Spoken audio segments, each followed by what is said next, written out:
a esta hora. A esta hora ya lo tenemos al abogado Napoleón Santamaría, experto tributario, sobre el arranque tributario del 2025. Gracias por estar con nosotros. ¿Sí nos escucha? ¿Escucha bien?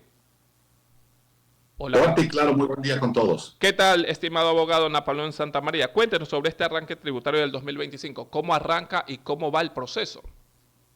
A ver, creo que primero un primer análisis rápido es cómo cerró el 2024. Vimos que fue un muy buen año en recaudación fiscal. Desde luego, fue un buen año porque los 17.7 millones de ecuatorianos apoyamos, aportamos, pagamos los impuestos debidos en gran mayoría. No todos, siempre ya tenemos esos rasgos de evasión, pero en gran mayoría. Y eso le permitió a la caja fiscal llegar a los más de 20.000 millones de dólares. Ok. Ahora, Es decir, antes de continuar, abogado, sí. menciona que fue un buen año 2024. Pese a la crisis energética, fue un año positivo en la recaudación, porque recordemos que los últimos 4 meses todos vivimos a pérdidas, desde el empresario grande, incluso hasta el señor de la tienda. ¿Fue igual un buen año? Definitivamente sí, pero quizás su pregunta nos lleva a razonar más profundamente en el sentido de que, a ver, fue un buen año, pero que no estructuralmente le dio recursos al país de forma estructural, orgánica, organizada y permanente. Entonces, usted mira, ¿y entonces de dónde obtuvo recursos? Bueno, es que obtuvo de contribuciones esporádicas, especiales, únicas, que no se van a repetir, entre otras, contribución a los bancos y cooperativas, una tasa de seguridad a todas las compañías, un tema de amnistía tributaria general que vivimos todos, un sistema de autorretenciones implementado en el mes de abril, un sistema de IVA de 3 puntos para arriba, que es lo único que se queda, y el ICE del 3,5 al 5 para arriba, que es lo que se queda. Entonces, de 6 medidas, 2 se quedan en el tiempo y 4 ya no se repiten en este 2025. Por lo tanto, fue bueno, buen año, sí, se recibió caja, sí, pero atendiendo a su pregunta, no, no es estructural. Fue coyuntural por medidas puntuales de una reforma tributaria puntual que ayudó a zafar la caja y a salir de los problemas que permanentemente vive el Ecuador y que ese problema sustancial se llama déficit fiscal, que cada vez es más difícil de controlarlo o que la única manera de controlar lo que tenemos ahora es el endeudamiento. Muy bien. Qué bueno. Esto, esto es 2024. ¿Qué va a pasar en el 2025? Y efectivamente, luego de ese último cuatrimestre del 24, donde sí se veía lo que usted anunciaba, es decir, las ventas contraídas en algunos meses y en algunos lugares puntuales, mucho más afectado por la inseguridad y por el tema de la crisis energética, reducidas las ventas, los márgenes, las rentabilidades, eso medio termina en el último mes de diciembre y ya para enero se ve un crecimiento, no tampoco sustancial, grandísimo, estamos viendo, no, pero sí se mira un crecimiento de la recaudación de enero del 2025 respecto de enero del 2024, hay un incremento de un 6% en ventas, en recaudación más del 20%. ¿Por qué? ¿Por qué recaudación mucho más? Porque estamos comparando un enero con tarifa del 15% del IVA del 2025 con un enero del 24 cuya tarifa era 12% de IVA. Entonces, no es comparable, por eso hay ese aparente hipercrecimiento del 20% de recaudación. Pero cuando hacemos bases imponibles a ventas, también vemos que hay una mejoría, hay una mayor cantidad de ventas, de compras, de arriendos, prestaciones de servicios, honorarios, comisiones, regalías, etcétera, que superan respecto de enero del año anterior en un 6%. Y esto es quizá algo bueno que comienza a mostrar la economía y parecería que comienza a producirse el efecto rebote.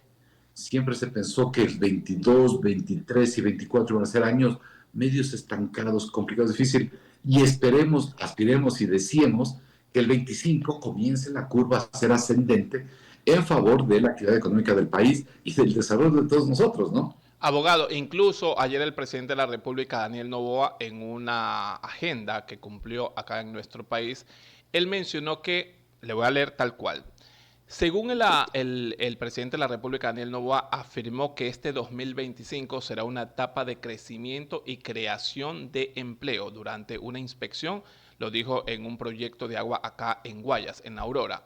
Esto tiene que ver incluso con la mejoría que usted indica. O sea, 2025 puede ser un... Mire, año exitoso para nosotros o de mejoría. Este es un tema de irle viendo al país mes a mes. Y no solo porque el país tiene una volatilidad económica, producto de una inestabilidad política. Lastimosamente en el Ecuador, la agenda política se superpone, es más potente, más poderosa que la agenda económica. Y cuando vemos que hay elecciones, entonces la economía tiembla, los actores económicos no quieren reinvertir, los capitales de afuera no quieren aterrizar en el Ecuador, etcétera. Y cuando vemos que el Ecuador políticamente baja esos niveles de confrontación que tienen nuestros políticos, la economía es más bollante. Triste, porque esto no pasa en Perú. En Perú los políticos pueden estarse matando y muchos están presos. Y de hecho, todos los expresidentes de Perú están presos, todos, sin excepción. Pero la economía peruana no le pasa nada, sigue creciendo, sigue atrayendo inversión extranjera, sigue haciendo los puertos como el de Shanghái, que se va a conectar con Shanghái y que ahora nos va a servir al puerto de Guayaquil como una fase modal para llegar al Asia. Bueno, creo que allá lo lograron, es decir, imponer la plataforma económica sobre la plataforma política. El Ecuador no. Y dos, claramente, aquí tenemos un escenario internacional. El mundo está presto, quizá a un mes, entrar a una guerra comercial de aranceles. Y si bien el señor Trump ha dicho que va a ser muy duro en aranceles con México, Canadá, China, etcétera, muy probablemente también lo sea para otros países. Y será golpeado Ecuador de forma indirecta. Ecuador, como los países de la región, podría ser golpeados con estos aranceles que se comenzaron a cobrar esta semana por parte de Estados Unidos, ¿verdad? Podría Ecuador ser afectado si es que se hace extensivo para nuestros agroexportables también. O podríamos ser beneficiarios si no somos afectados y nuestros competidores sí lo son, entre otros. Por ejemplo, ya cuando el señor Petro, en una rabieta de una madrugada bohemia, decía que no va a aceptar que se le devuelva a los ilegales colombianos que entraron al territorio norteamericano, Trump le amenazó inmediatamente de que iba a poner el arancel, iba a suspender visa, etcétera. ¿Qué pasó ese día? Ese día Colombia suspendió 117 aviones cargueros de rosas. ¿Qué le pasó ese día al Ecuador? Que el Ecuador ese día, lastimosamente fue horas para el Ecuador, logró enchufar muchas más ventas hacia los Estados Unidos. Esto es lo que pasa en la economía mundial. La desgracia de uno es la oportunidad de otros. Esto ha pasado siempre, debe pasar. ¿Qué debemos hacer como país? Medirnos, analizarnos, controlarnos mes a mes y ver como nación, qué es lo que debemos hacer para sacar a los 17.7 millones de ecuatorianos adelante. No al partido de turno que está en la presidencia, no al que viene, no a los azules, a los rojos, a los amarillos, a los del centro. No, nuestros políticos caducos no han llegado a entender que cuando son designados en la asamblea, en la alcaldía, en la concejalía, en la prefectura, etcétera, dejan de ser del partido político mientras son funcionarios públicos. Y como su nombre dice, deben atender al público, y el público en el Ecuador somos 17.7 millones de ecuatorianos. Cuando lleguemos a entender eso y lo apliquemos, el país va a cambiar. Así que déjame contestar tu pregunta. Yo creo que para el 2025, si hacemos bien las cosas, si somos responsables, le damos seguimiento serio, real, permanente, creo que podría ser un año donde ya no tengamos esos niveles de crecimiento de 0 o de medio punto, de -1, etcétera, sino que lleguemos al menos a un 2 o un 3% de crecimiento. Abogado, ahora el tema de las elecciones, segunda vuelta, ¿influye en algo con la economía? Si de pronto seguimos con el presidente Daniel Noboa, de pronto el camino o lo que se ha venido trabajando, lo que se ha venido construyendo, de pronto pueda seguir su rumbo para bien. Y si de pronto cambia el mandato, de pronto gana Luisa González, empezaríamos de cero. O sea, no estamos como que en un vaivén, en una balanza que no sé para bien o para mal, porque todavía falta pues las elecciones del 2025. Me imagino que si gana Luisa González, ella debe de empezar de cero y ya la economía no va a ser la misma, asumo yo. A ver, yo le diría una cosa. Gane quien gane, desde luego, yo nunca he sido ni seré adepto a esa visión de izquierda del socialismo del siglo XXI, de revolucionarios de cafetín, etcétera, como son los señores que son representados por la señora Luisa González. Yo nunca he sido y no lo seré, desde luego. Pero gane quien gane, está claro que el país tiene una situación angustiante. Mire, uno, tenemos reservas fuertes como teníamos antes dos fondos que se llamaban FEREP y FEICHE, que lo teníamos hasta el 2006. No, no tenemos. Todo se gastó en ese famoso proceso llamado Revolución Ciudadana. Dos, tenemos las puertas abiertas con China para recibir créditos como se recibió hace tiempos, que sumaron 24,000 millones de dólares y 6,000 millones con Tailandia, es decir, 30,000 millones, 30,000 millones de dólares es más o menos casi el 40% de todo el endeudamiento que tenemos al día de hoy. Y la respuesta es no. ¿Por qué? Porque cuando recibimos los 30,000 millones, nosotros hipotecamos nuestras reservas petroleras. Pero resulta que seguimos pagando parte de la deuda china con petróleo hasta el 2027. Ya hemos pagado una parte, pero seguimos pagando. Es decir, nos comimos los ingresos futuros y esa situación no hay. Tres, eres una situación boyante la de la seguridad social, el IES me refiero, para hacerle comprar bonos del Estado por 8,000 millones de dólares y que esa plata vaya al Banco Central y la tome el gobierno y la utilice como lo hicieron hace tiempo. No, no hay. Por lo tanto, hoy día la situación del país es compleja. Si cualquiera de los dos, desde luego, o espero que no sea la señora González y espero que el señor Noboa logre reeditar su gobierno enmendando muchos errores, que hay que decirlo, muchos desaciertos, imprecisiones, abrir las puertas, escuchar mejor, etcétera, mejorar como gobierno, pero me parece que es la mejor opción. Pero si es que analizamos así, creería que el país tiene que ser manejado con responsabilidad, con pulcritud, con orientación, con tecnicismo para administrar una nación. Por lo tanto, mire usted, esta discusión fútil, banal, estéril, de pongamos en la Constitución que el dólar es la moneda oficial, como que si es que fuera de poner la Constitución y ya está. Entonces pongamos en la Constitución que todos los ecuatorianos somos ricos y que también somos posgraduados y que somos guapos, bellos y hermosos, y listo, y arreglamos el mundo así, incorporando la Constitución. Esto es una discusión baja, de una mala capacidad política, tanto de los políticos nosotros como los ciudadanos. Este nivel de debate debemos subir. ¿Eso es correcto discutir? No, eso es una banalidad discutir esas cosas. Debemos discutir seriamente cómo hacemos para ser más responsables en el manejo de las reservas monetarias internacionales. ¿Cómo hacemos para que nunca se topen?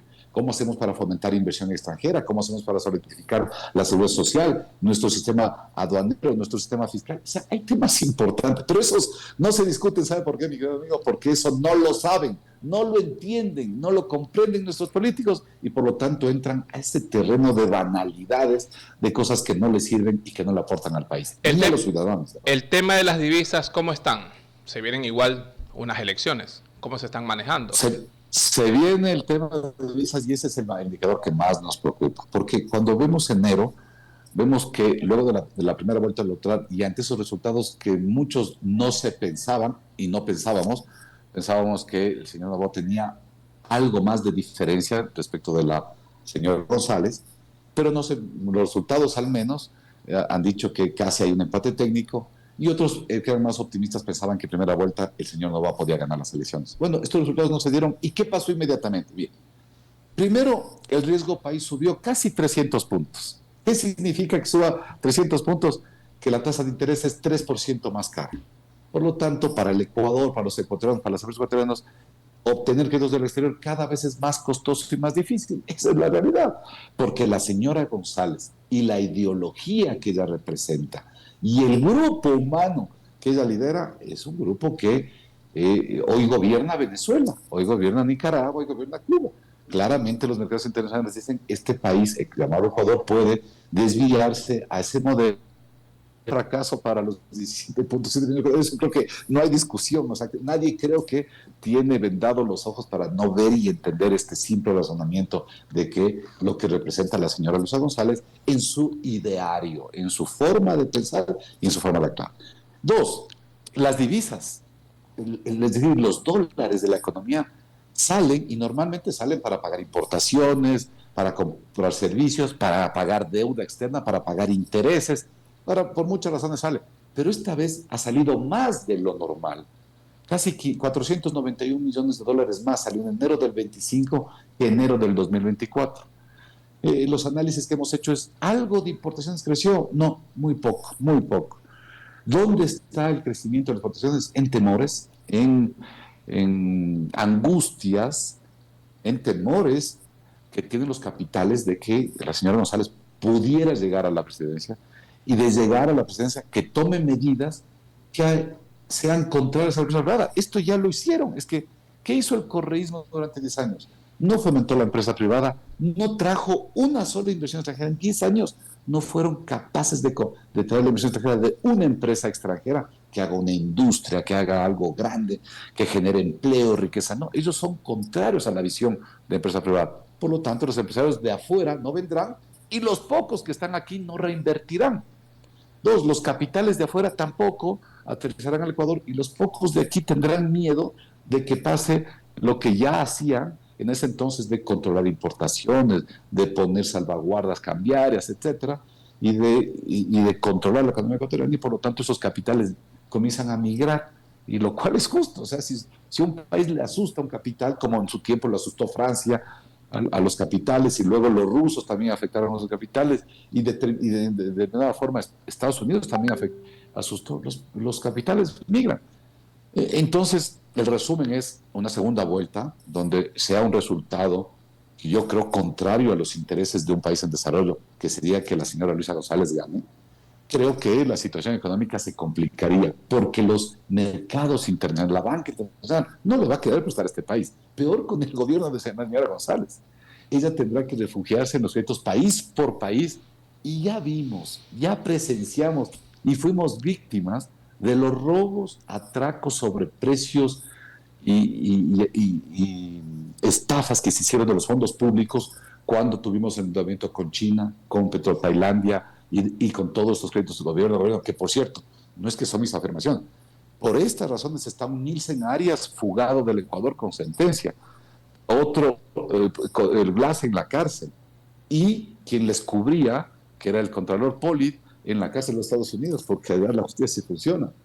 Este fue ya un modus operandi de una tragedia nacional donde esquilmaron, robaron, hurtaron, estafaron la fe pública y los recursos de los 7 millones de ecuatorianos, y si es que vuelven, creo que volverán a las mismas prácticas. Por todo eso, creo que podría ser nefasto un gobierno de la señora González para la estabilidad económica del país. Abogado, agradecemos su presencia. Por cuestión tiempo, nos gustaría tenerlo de pronto la próxima semana para hablar sobre otros temas importantes que obviamente es de interés nacional. Gracias por estar con nosotros, acá con nosotros en WQ Radio, WQ Noticias. Pero antes de irnos a la siguiente pausa,